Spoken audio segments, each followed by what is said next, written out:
it as a cultural solution for a cultural challenge. And what is that cultural challenge? Well, the challenge is continuing inequality at the bar, continuing racial inequality at the bar, as in many professions. That's not to say that progress hasn't been made over the years. The bar is a much better reflection of the society it serves than it was. But just look at some of the research that we at the Bar Standards Board have published in the last year. Black barristers on average earn less than their white counterparts, even when you control for specialism, for seniority and geography. And black women barristers earn least of all on average. Black bar students are less likely to achieve pupillage than equivalently qualified white bar students. And of course, barristers from minority ethnic backgrounds are underrepresented at the senior levels of the profession among QCs. And all this, I think, testifies to a cultural challenge, the continuation of lots of unexamined practices in the way the profession recruits and progresses barristers.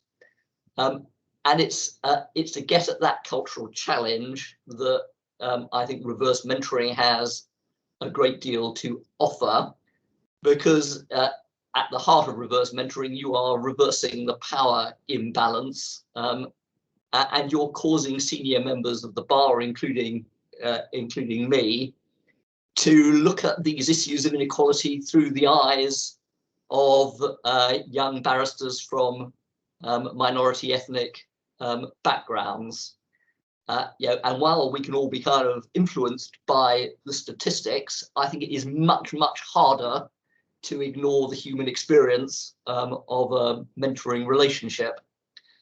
And to now reflect on my personal experience, I've just found it a fantastic way of gaining insights into some of the challenges that we jointly face, and the challenges which are very central to the regulators' objectives. So my mentor is a pupil barrister. We meet every month to talk about not just the profession, but as Agatha was saying, personal issues as well.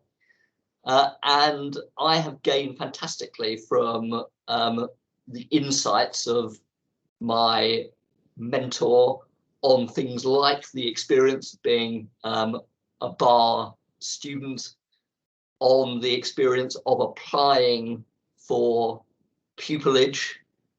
For example, how difficult it is for a bar student without previous connections to the bar to succeed without good feedback on interviews, and the experience of being in chambers and experiencing the processes of allocating work.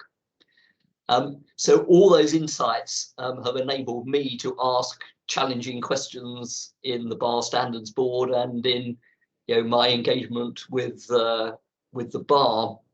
And I know that other mentees have kind of felt the same, because we mentees have compared notes. And I know very well that many senior barristers have taken these experiences into their own chambers, particularly in following up some of the things that we, the Bar Standards Board, have been asking chambers to look at, looking at auditing practices like recruitment practices, auditing the allocation of work, thinking about how chambers presents itself to students who are applying to the chambers, thinking about positive action measures. All of these things, I think, have gained from these relationships, because the mentees are bringing to these conversations in chambers that direct and unignorable experience that they've gained from their mentors. So I hope that gives you kind of just a bit of a sense of why we in the Bar Standards Board thought this was an initiative we ought to trial and evaluate, which we're doing, but also, you know, what I personally have got out of my experience.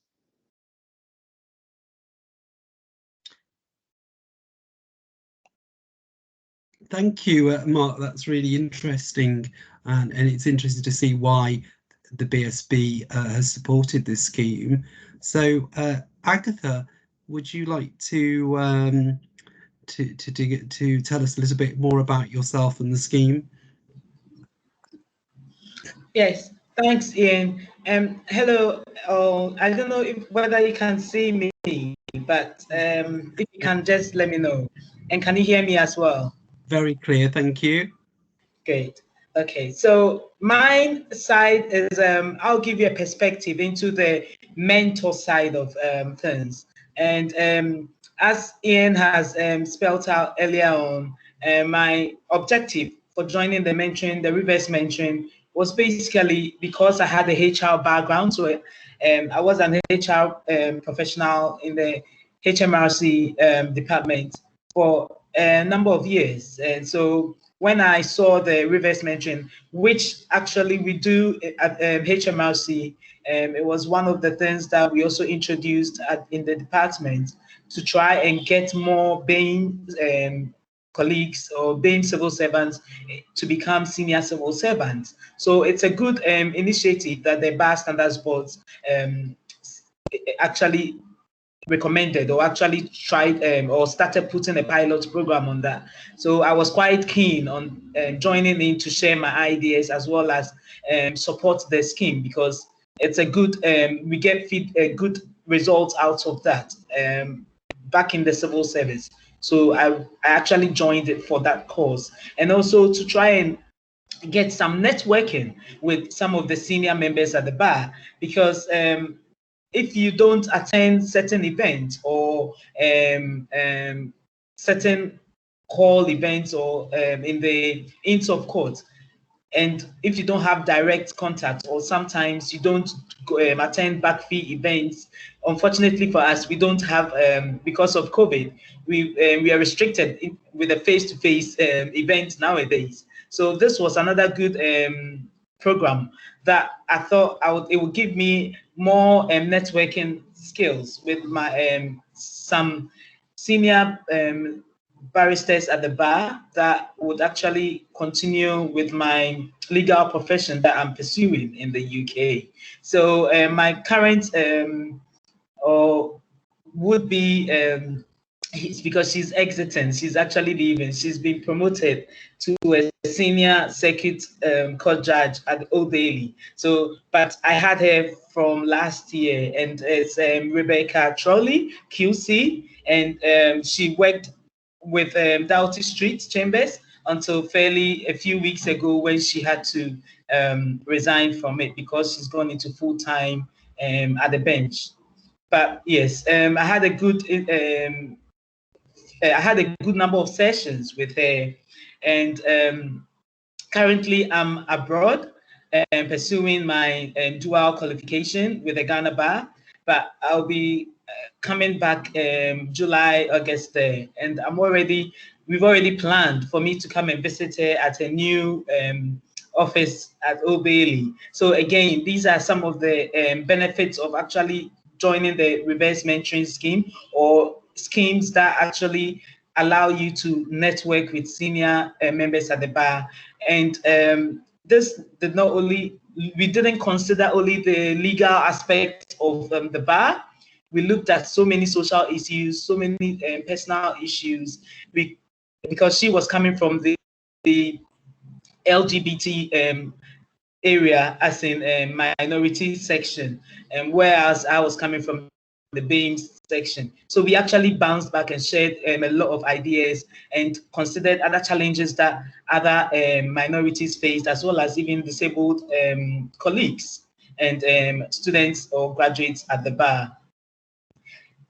I also considered the fact that, so some of the benefits that actually derived from the mentoring sessions, where it actually gave me an eye-opener, because and it wasn't only myself, it was an eye-opener for Rebecca as well, because she told me she obviously hears race issues at workplace, at certain events, but she didn't actually have a one-on-one direct insight into people's personal issues that they've encountered.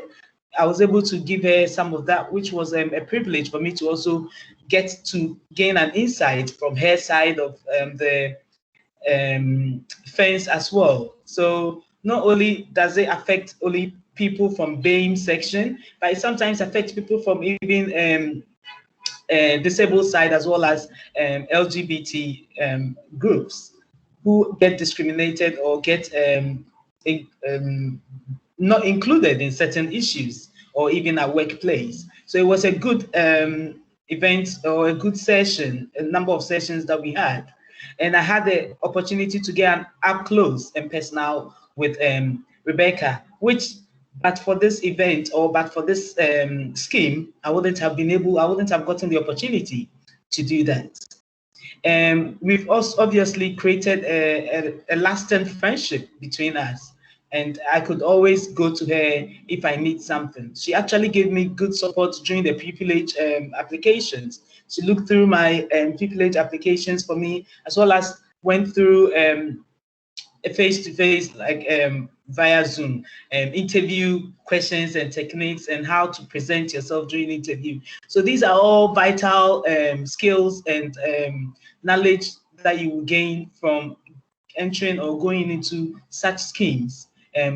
If you're a student or a graduate, or even a barrister, a junior barrister who feels you need to support and join in the course. And apart from the legal aspects that I got support from, there were also other social issues that we mentioned or spoke about, in terms of even all the political issues that were going on in America and all that. So these are all social and political issues that you wouldn't even get to have a chat with other people if you don't go into such up close and personal networking with senior members at the bar. I have a few advice for my colleagues who are students and actually graduates. I believe joining the scheme, such as the reverse mentoring and others, are important, because they give you an in-depth knowledge of life at the bar and how to maneuver your way during these uncertain times. I would encourage everyone to consider getting also some form of extra curricular work if you haven't got any activities or joining any clubs or schemes. I would encourage you to do that. Also, if you weren't able to secure pupillage, another area that you could probably consider is getting dual qualified in other common law jurisdictions, such as Ghana, the New York, any other countries, India, any other common law jurisdictions, because that actually enhances your CV and also provides you other avenues to pursue your legal dream of becoming a barrister.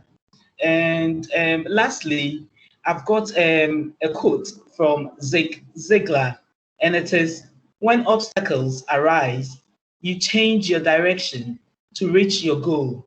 You do not change your decision to get there." Thank you. And if you have any questions, you can ask us later after my other colleague has finished speaking. Thank you. Thank you, Agatha. That's really interesting. And I think it's interesting that you're studying at the Ghana bar as well. So there must be things that the way they do in Ghana that we can probably learn. Yes. So somebody we can talk about a little bit later. So has Shrishti arrived yet, Sandra?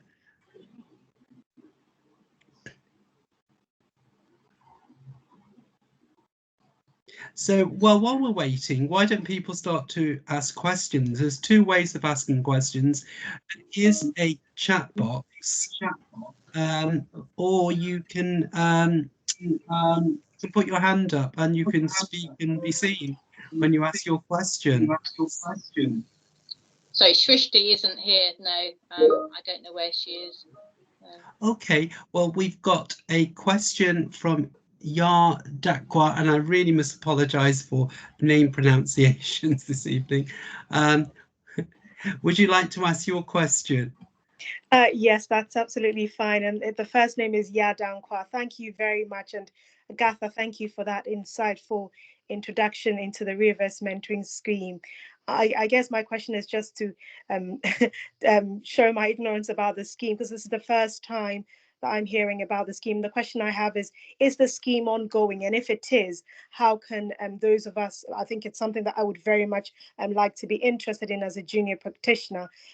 Is this something that you would be putting on here to tell us how we can get into it? Or is it that it is closed and we're only getting to hear of the benefits of it afterwards? Shall I pick that one up? No, thanks for the question, Yardankwa. It's important. The scheme is continuing. We have run it as a pilot with 16 pairs initially, but we certainly intend to continue the scheme.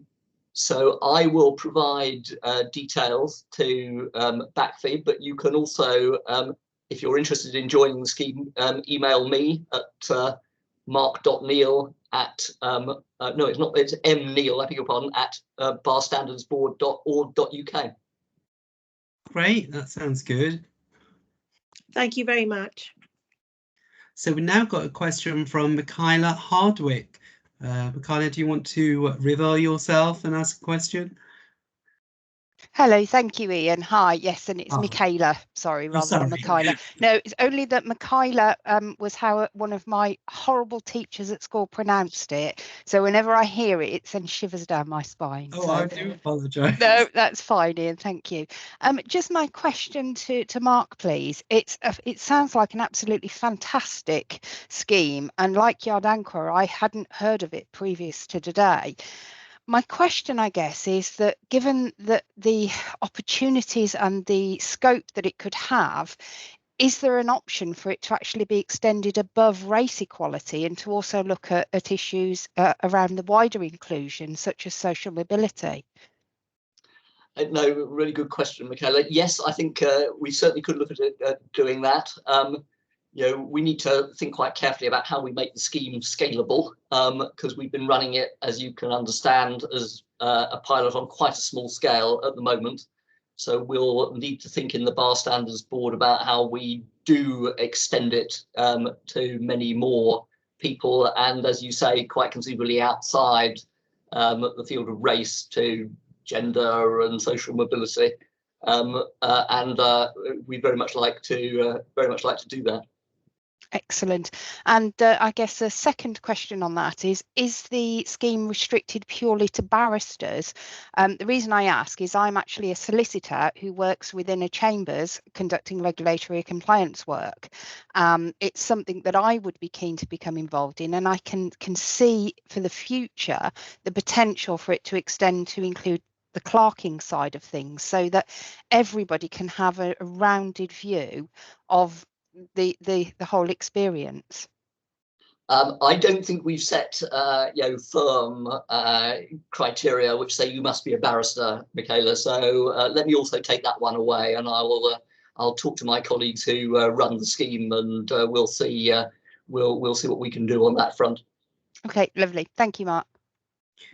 Thank you. So do we have any more questions? If you want to you can mark on the screen your hand symbol if you want to talk, or you can ask a question on the chat box that's on the top of the screen to the right of the participants.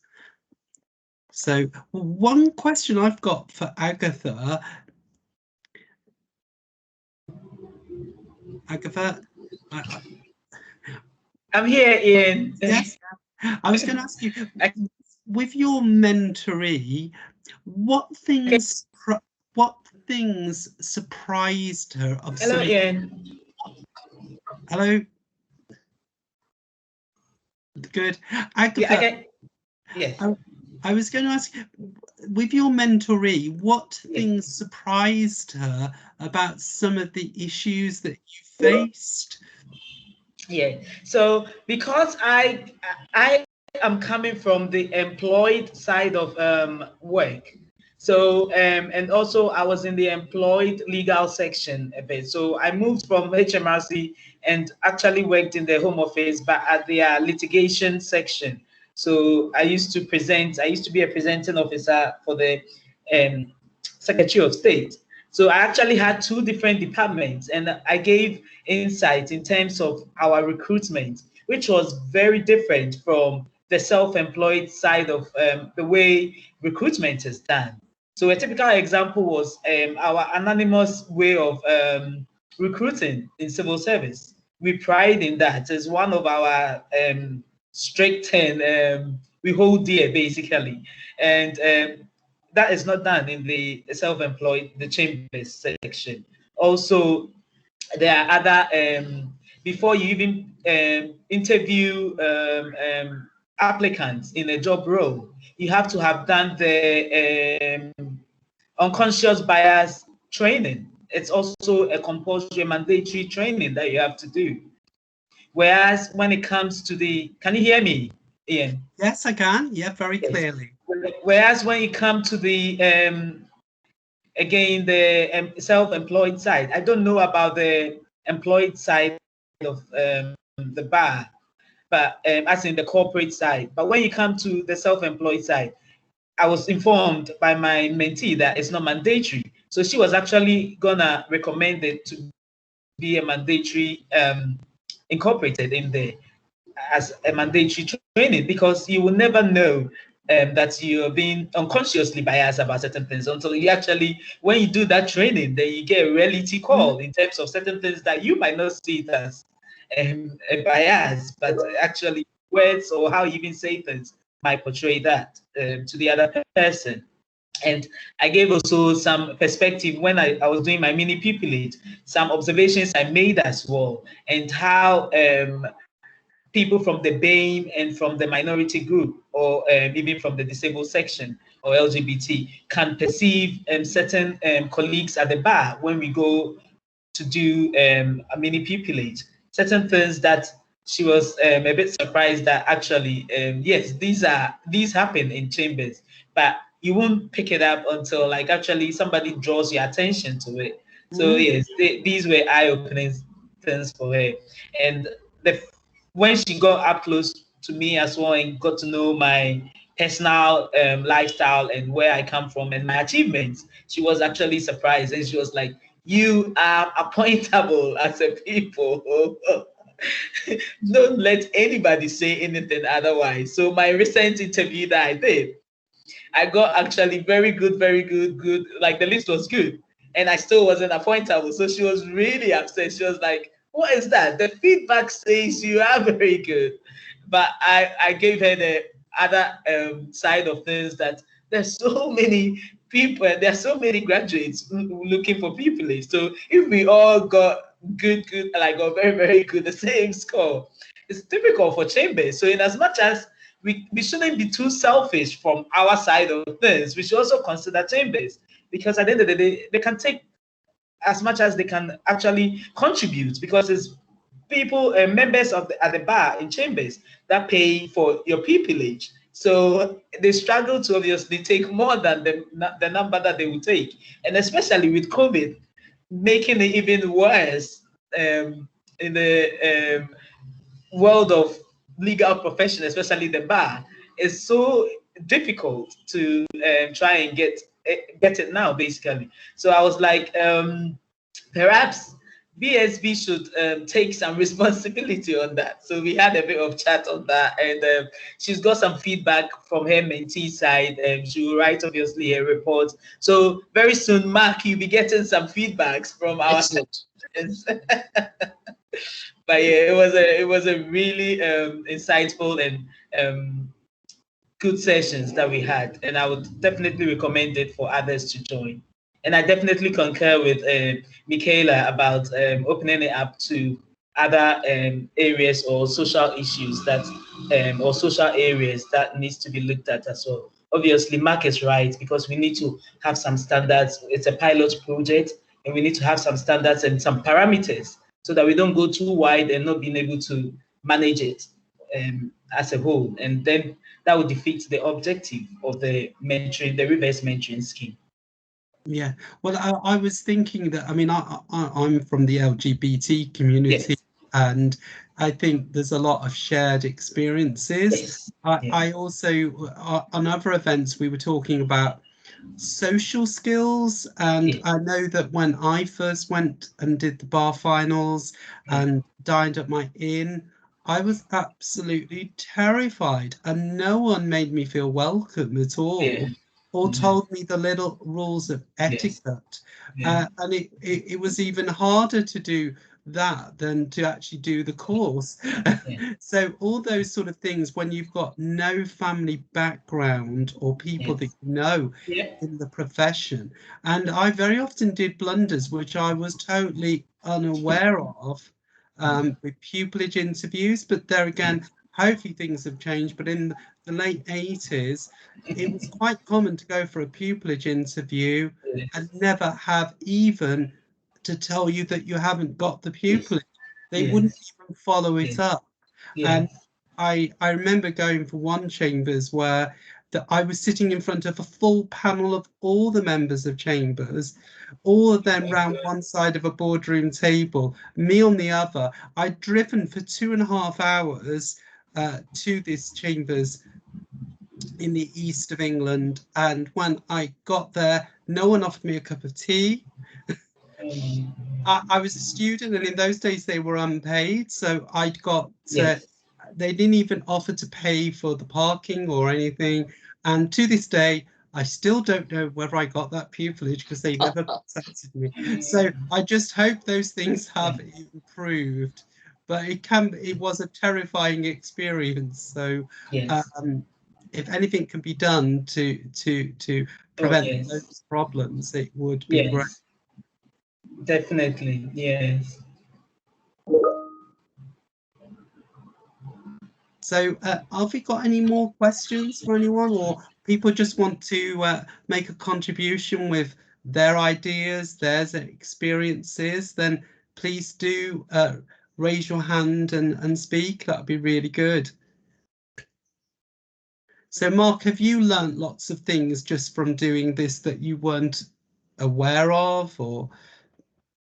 No, very much so, Ian, and you become conscious of things like the importance of feedback. I mean, you were describing your experience. Well, my mentor had sort of similar experiences, and you do need feedback if you don't have connections with the bar and don't know what to expect. You need feedback on interviews, both successful and unsuccessful interviews, which is kind of why the guidance now makes that very clear. It's something we look for when we're authorising chambers as pupillage providers. And I think reverse mentoring helps to bring that home to senior people at the bar and enables them to carry that experience into their own chambers. And look at the practices in the chambers to ensure that feedback is being provided, that approaches to recruitment are fair. I think Agatha was quite charitable to chambers in what she said, but many chambers use sifting approaches that probably do have the effect of excluding students from some backgrounds. We should be looking at contextual approaches that give credit to students from a wide range of backgrounds. Yeah, we've got a question from Hannah Smith. What level of experience or seniority, I can't speak today, is expected of a mentee? Well, I'm not sure that we've set a particular threshold, but my kind of advice would be that we're looking for people who are senior in their chambers, who are influential in the chambers, and who will take the experience of being mentored into decision making in the chambers on the kind of issues that we've been talking about, particularly combating discrimination and anti-racism. I think Yaduanka wants to speak again. Would you like to hear your thoughts or question? Thank you very much as a contribution. I think that very often, or most of the times, the focus or the concentration tends to be towards entry into the profession. And that's why I offered myself to join this program as part of this reverse mentoring scheme, because it's not just getting the people into the profession, but it's also making the environment that they come into one that is more convenient and suitable for them, depending on their special characteristics. And I'll give you a practical example of something that I've had to deal with, not personally, I should say, from a colleague quite recently, as a junior member of a set of chambers, when the complimentary card or the business card was being made for her. She hasn't got a typical English name, so she's not called Sarah Smith. She's called something very different. And for her, it was important to have a QR code included on her business card, because what a QR code would have done would mean, rather than having to spell her name, which tends to be very difficult for some people like myself, all that she would have needed to do was to tell whoever she was given the card to scan the QR code. So it's little things like this. And again, quite recently, this was a solicitor that I was speaking to, junior solicitor who had gotten into a firm. And there was the usual networking or marketing events that was going on. And it was a heavily alcoholized event. And you do know that as a Muslim, she doesn't drink. And so she came into this event, felt very uncomfortable. But I think no one had given thought to the fact that although she had made it into the firm, there had to be some thinking about how do we make these events continue, but also welcoming to different people that are coming into the fold. So I guess the summary of what I'm saying is this: the emphasis on getting people of different characteristics into the profession is ongoing, and I think a lot has been done in that sphere. I guess there has to be some direction towards, when people have made it into the profession, what then happens. And we all are aware of the recent headgear that one of the junior practitioners at Doughty Street designed themselves. It's different things such as this that hopefully from a scheme like this, when the feedback is put on board, that everyone embraces it and makes practical changes within chambers to make the different sets much more welcoming to the various people that are coming into the profession. Yes, and I think we've got a question from Adayemi. Would you like to ask your question?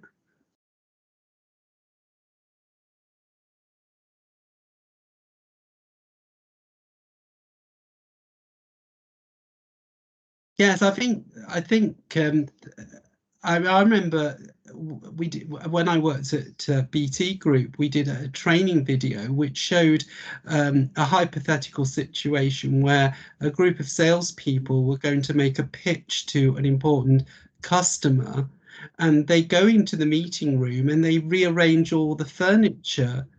And then the customer walks in and is blind and completely stumbles over, because they'd never thought, they'd done the whole presentation as a visual display.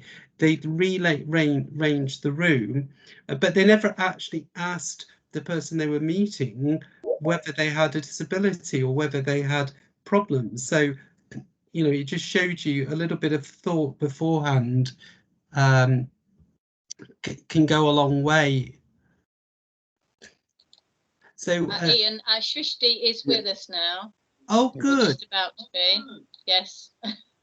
Hello, Shrishti. Thank you for joining us. We were just having a lively discussion about the different issues which are encountered and revealed in the reverse mentoring scheme. So we very much look forward to hearing your views. Oh, yes, absolutely. Well, first of all, I just want to apologise for my late joining. It was one of those days where everything that I had scheduled ended up running far, far over, and I just wasn't able to get in. But thank you so much for accommodating me. And for those of you on the call who may not have come across Bridging the Bar before, I'm the data officer at the moment, previously the policy officer. So the remit of what we do as part of Bridging the Bar is essentially we're looking for schemes that support, and in fact, creating and partnering with chambers and organisations to make schemes for people that are underrepresented at the bar to have greater access to the profession. So one of the things we've most recently done is the mini pupillage scheme, which has had, I think, over 430 applications. And we've managed to partner over 100 students with our partner chambers who've signed up to this scheme. They're all very excited to get a mini pupillage. We also have a mentoring scheme, which has partnered students with either current or former members of the profession to assist them in getting in scholarships. So it's interesting, actually, that the reverse mentoring scheme should come up, because quite a few of us on the committee are also reverse mentors through the BSB scheme. And I think it's really about that sort of intergenerational connectivity, and in many ways it sort of addresses issues of, for example, race and underrepresentation, that people who have been in the profession for a while, who know that it has the sort of willingness to change but don't know where to take it, have done, but also in terms of what more senior practitioners are looking at in more junior practitioners, and what they might think is necessary and in fact could be made available for them to progress their careers in the way they want. So I'm very sad to have missed out on the first part of the discussion, but of course, yes, we'll contribute absolutely anything I can to that. I'm really interested in hearing your views. Yes, we've been having quite a good discussion about. Agatha was talking about her experience from the reverse mentoring and the things that surprised her mentoree of some of the issues that she came across. And we were also talking about how there's quite common issues for various groups, from LGBT, women, gender, all come across very similar issues. And also I think social mobility has come through as an issue as well. Or and I was talking about my own experience of having no one in the legal professions at all, and those sort of soft social skills, you're expected to know exactly what to do in your in, and it can be a very off-putting and terrifying experience. All those sort of things can create barriers for people to join the profession and to develop their careers. So has anybody got questions they'd like to ask Tristy? Then please, you can do it by either speaking and raising your hand on the chat box, or you can just put a question in the chat box. We've got a comment from Michaela, who was speaking earlier. What I think would be a great output from the BSB reverse mentoring scheme will be some ongoing case studies or stories of their experiences and what they have learnt or changes they have made, being published perhaps as part of a monthly regulatory update. Mark, what do you think of that idea? I think it's a good idea. We do publish a monthly regulatory update for the profession, and I think it would be a great idea to include some case studies. Though, Michaela, do look at our website, because we do include quite a lot of material there, which reflects on our initiatives, including the reverse mentoring initiative. But I'll definitely take that one away. And Yemi would like to speak. You're going to make a comment? Yeah, what I was going to say was how to balance these things, because sometimes you've got different people with different needs, and it's always difficult to put everybody into consideration without them feeling that they've been left out or missing out on something. Because sometimes you might cater for a certain group of people, and then the other group of people felt left out. So how do you balance such? What are your thoughts? Any thoughts on that?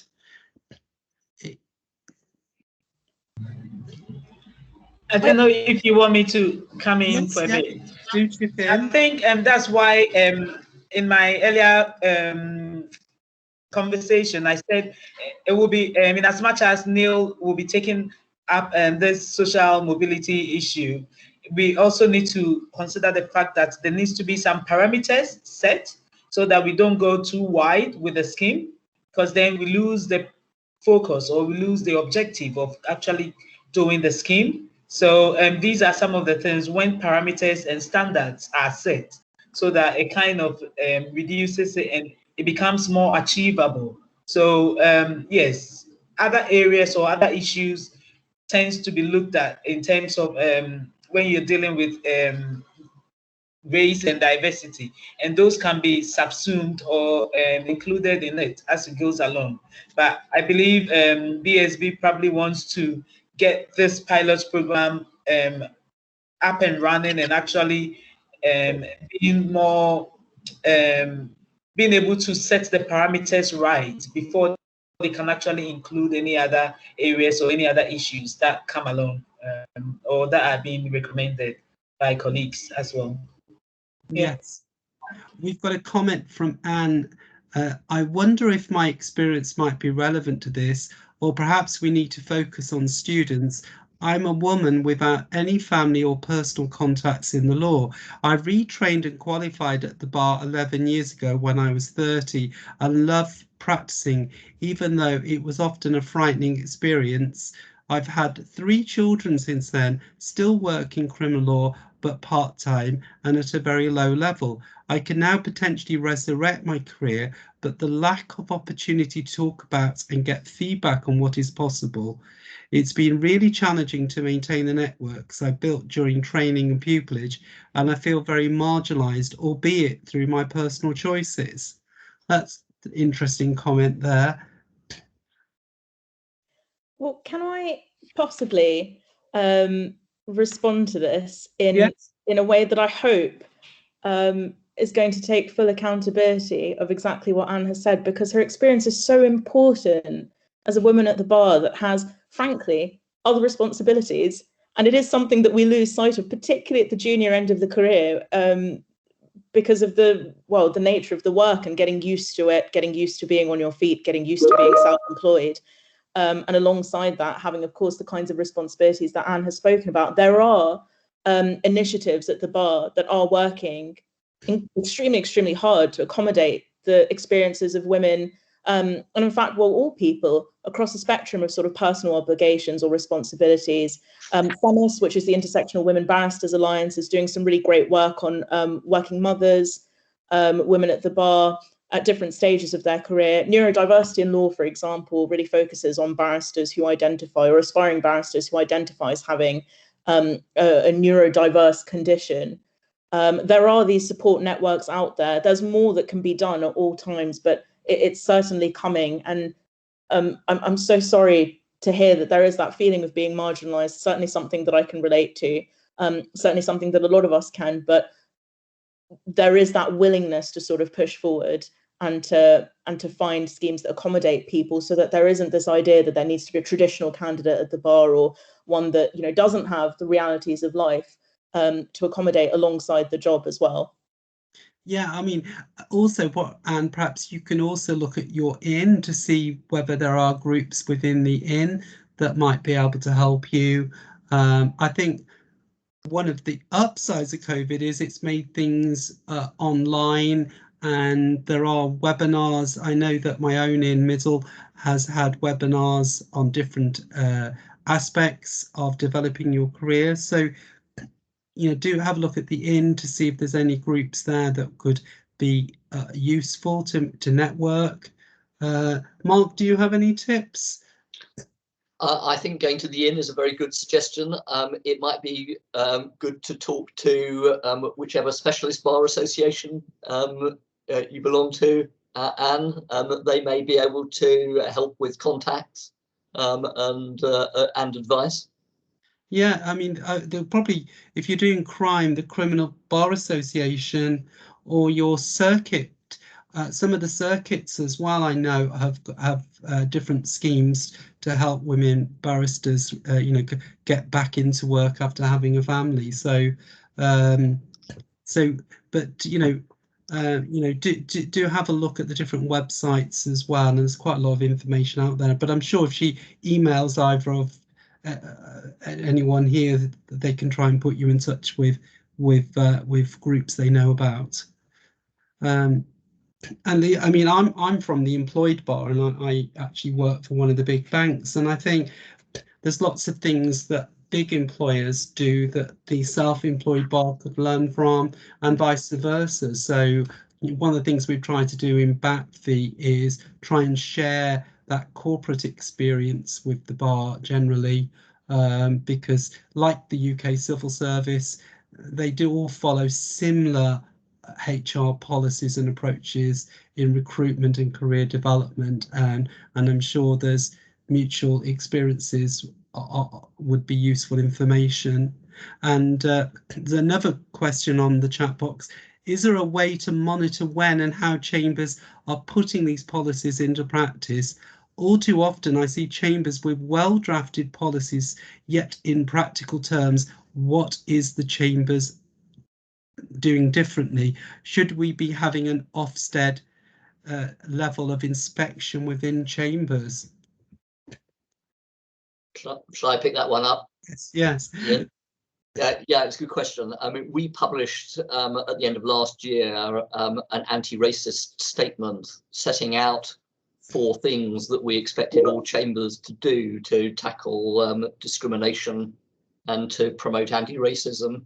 And we will be following that up with supervision visits to chambers to understand, as you say, exactly what they've done in response to that statement. We'll be publishing the results of that.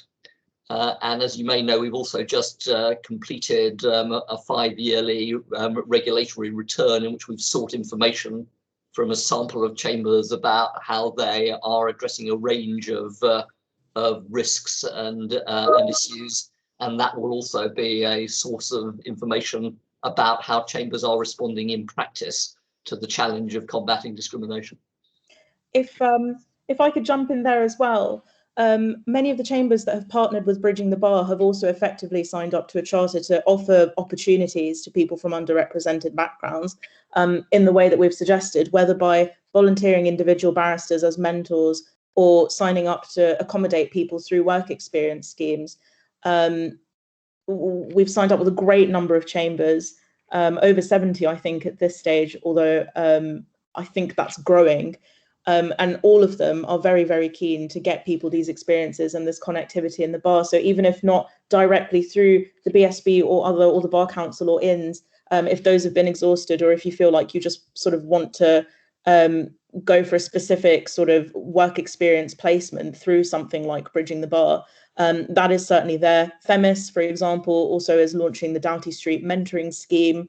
And I have seen as well, insofar as I think someone else has put a comment in about the assistance one could get from the BSB to a person who's from an Asian background. I won't speak for the BSB, but again, Bridging the Bar does accommodate people from those backgrounds, does accommodate mature students. And also, just insofar as chambers sort of being monitored in terms of their diversity, Bridging the Bar is also working on something called the Diversity Directory, which collates the diversity statistics from our partner chambers and makes them available on our website. That should be being launched within the next few months so that our candidates can have a look and sort of see whether or not chambers align with their ethos, to be quite frank. Because it's important that as much as chambers are sort of interviewing you, registering whether you're the right candidate for them during a pupillage process, you're also doing the same with them. If you join chambers, that's potentially going to be your workspace for much of, if not the rest of, your professional career. So it's important that you equally feel comfortable with that. And this is just one of the ways in which we hope to achieve that as well. Good. Shall we have one more question before we close? And just to round it off, do our speakers just want to just give some thought to bring this webinar to a close?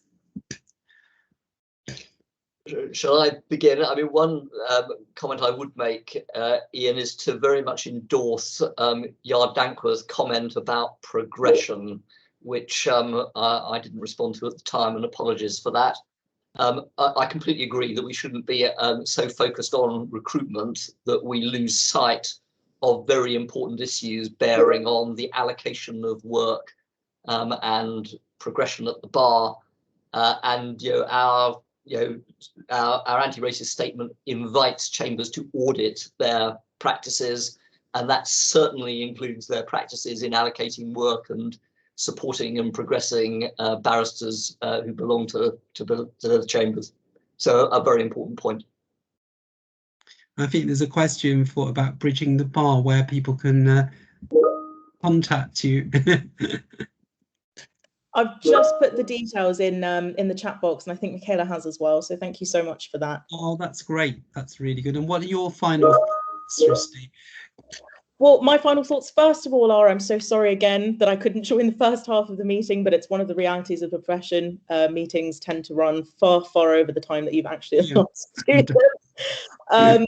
But, you know, I'm so pleased that there are so many initiatives that are working towards this. And as someone that applied from an underrepresented background myself to come to the bar, although I'm not at the commercial bar, I'm at the family bar, I know just how daunting it can feel to feel like you need to sort of carve out that safe space for yourself in order to access the profession and still be sort of true to yourself. But this talk, the initiatives that are being run, the partnerships, of course, that Bridging the Bar has, but also beyond that, the number of organisations that are dedicated to making the bar a better reflection of the society in which we live, they really should be an optimistic force for the future. And it's a reality, it's a sad reality, that although we've come quite far, there's much further to go, but we are moving in the right direction. And I hope that sort of keeps people feeling hopeful and like there is a space for them at the bar, because there absolutely is. Great, thank you. Agatha, is there anything you want to add? Yes, just to say that it was nice meeting you all, and I think you should not give up on your dreams. If you want to pursue a career at the bar, you should go for it, and you would always get feedbacks and microaggressions in any way you go. So you need to always be determined as to what you want to get and what career you want to pursue, and go for it. And also remember that it's not only the self-employed side that you can go into. There are the employed bar section as well. So sometimes you lose focus and only think of the chambers, the self-employed, but there are so many other barristers in the employed side, such as Ian and Mark. So do consider all those avenues, and yes, definitely join the scheme, because there will be, I think they're looking at starting the phase 2 of it, which is very good, and I would encourage you to join in if you can. Thank you. Thank you, Agatha. And so I'd just like to thank all three of our speakers this evening. I think they've put some really interesting ideas for people, and I'm hoping that everybody who attended has got something out of this. I've certainly learned things, and I think all we can do is keep this dialogue going. And you may be interested in November, following Black History Month, we've got another webinar on inclusion and diversity, and we have Simon Regis, who was Employed Barrister of the Year and is co-chair of the Bar Council Race Working Group, and he's going to be talking about what that group has been doing over the last year, so that should be good. If you're thinking about alternative careers at the bar, then do come to our webinar on the 15th of July, where we've got Sahar Faruqi and Jonathan Robinshaw, partners at DAC Beechcroft, who are both barristers and partners of a solicitor's firm that is establishing a kind of barristers' chambers within the law firm. So that should be a very interesting webinar. So that all the details are on our website. So otherwise, I'd like to wish everyone a very pleasant evening, and thank you for attending. Thank you. Thank you. Thank you, Ian. Bye all. Pleasure. Take care. Bye. Bye.